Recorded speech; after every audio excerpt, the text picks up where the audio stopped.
உமது சாட்சிகள் மிகவும் உண்மை உள்ளவைகள்.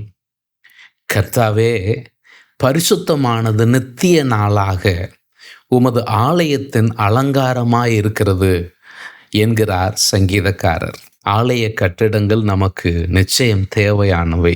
நமக்கு கிடைக்கும் வாய்ப்புகளுக்கு ஏற்ப ஆலயங்களை வடிவமைத்து கர்த்தருக்கு மகிமை செலுத்துவது தவறில்லை. இந்த வெளிப்புற தோற்றங்களும் அலங்காரங்களும் மட்டுமே நமது கவனமாய் நிலைத்து உள்ளான வாழ்வின் தூய்மையை கண்டுகொள்ளாதிருந்தோம் என்றால் அது நம் தேவனுக்கு பிரியமானதாக இருக்காது. ஏனெனில் பரிசுத்தமே அவருடைய வீட்டின் நித்திய கால அலங்காரம். சில சபைகள் தங்கள் ஸ்டேஜ் செட்டப், உட்புற வடிவமைப்புகளை அடிக்கடி மாற்றம் செய்ய விரும்புகிறார்கள். குறிப்பாக நகரங்களில் சபைகளுக்கு வருகிறவர்களை நன்றாக என்டர்டெயின் செய்கிற அளவிற்கு நல் வசதிகள் செய்து தர வேண்டும்.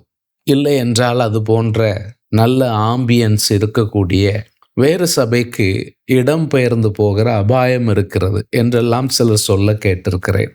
ஆனால் பாத்திரத்தின் வெளிப்புறம் அலங்காரமாயிருந்தோம், உட்புறம் குப்பையாகவும் அழுக்காகவும் இருந்தால் அது ஆரோக்கியமாக இருக்குமா?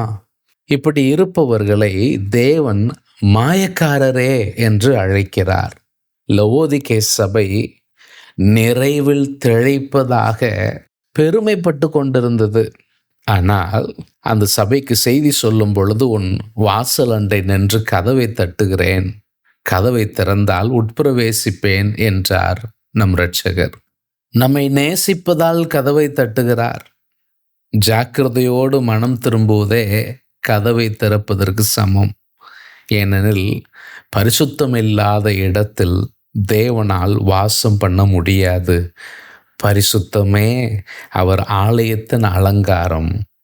இன்னும் ஒரு சிறப்பு, நம் சரீரமே தேவன் தங்கும் ஆலயம். இந்த ஆலயம் அலங்காரமாக இருக்கிறதா? சிந்தியுங்கள்.